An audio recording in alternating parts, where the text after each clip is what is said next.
दिल एक दिल को छू जाने वाली प्रेम कहानी है जिसमें हास्य, भावनाएं, पारिवारिक मूल्य और सामाजिक स्थिति का संघर्ष दिखाई देता है। कहानी की शुरुआत होती है हजारी प्रसाद से, जो एक रद्दी बेचने वाले हैं।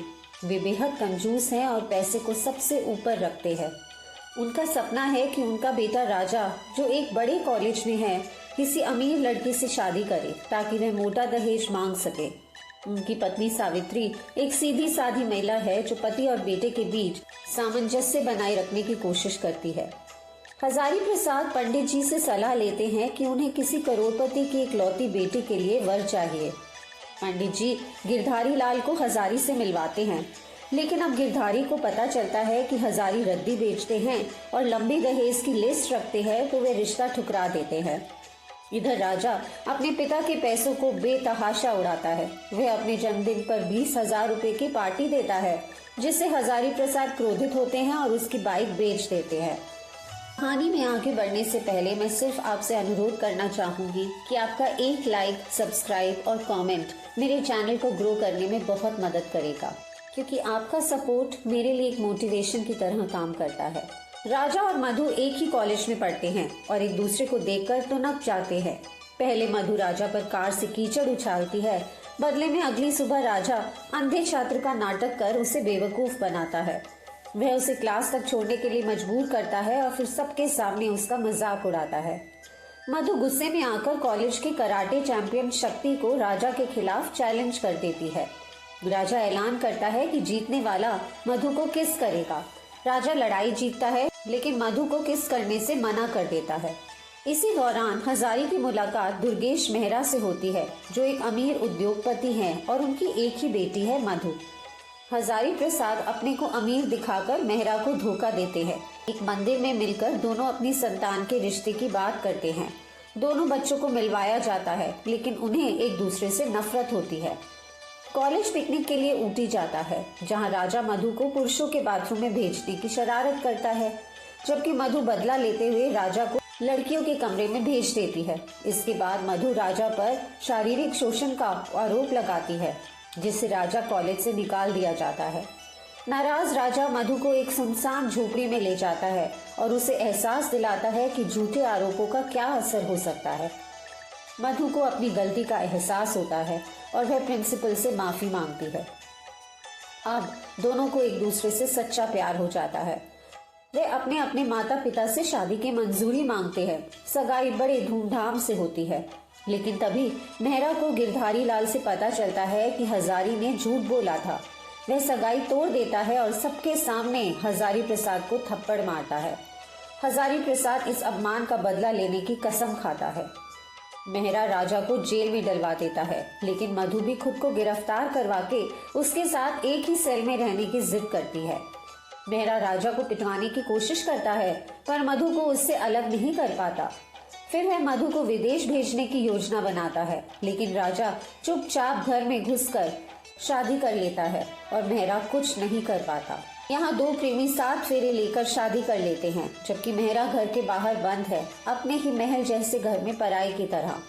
लेकिन शादी के बाद शुरू होती है एक संघर्षपूर्ण और भावनात्मक यात्रा। दोनों परिवार राजा और मधु को अपनाने से मना कर देते हैं। हजारी को लगता है कि उसकी सारी योजनाएं नष्ट हो गई है और मेहरा को अपनी प्रतिष्ठा पर गहरा आघात लगता है। इन हालात में राजा और मधु को अपने पैरों पर खड़ा होना पड़ता है। दोनों शहर के बाहर एक वीरान सी जगह पर अपनी झोपड़ी बनाकर एक नई जिंदगी की शुरुआत करते हैं। वहाँ सुविधाएं नहीं हैं, पर उनके पास एक दूसरे का प्यार है। राजा अब एक कंस्ट्रक्शन कंपनी में मजदूरी करता है, ईंटें ढोता है और मेहनत करता है, इस उम्मीद में कि वो मधु को खुश रख सके। मधु भी हर रोज अपने पति का साथ देती है, खाना बनाती है, कपड़े धोती है और एक आदर्श पत्नी की तरह हर परिस्थिति में उसका साथ निभाती है। उन दोनों के बीच जो प्रेम पहले मस्ती और झगड़ों में था, अब वो गहराई, सम्मान और समझदारी में बदल गया है। लेकिन फिर एक दुखद मोड़ आता है। काम पर एक दिन राजा का गंभीर एक्सीडेंट हो जाता है। सिर पर गहरी चोट लगती है और ऑपरेशन के लिए 1 लाख रुपयों की जरूरत होती है। मधु अकेली, परेशान और टूटी हुई हालत में इधर उधर मदद मांगती है। अस्पताल में डॉक्टर्स कहते हैं कि अगर जल्द ही पैसे नहीं मिले तो राजा की जान जा सकती है। इसी वक्त मेहरा शहर से बाहर होता है और हजारी प्रसाद को सूचना दी जाती है।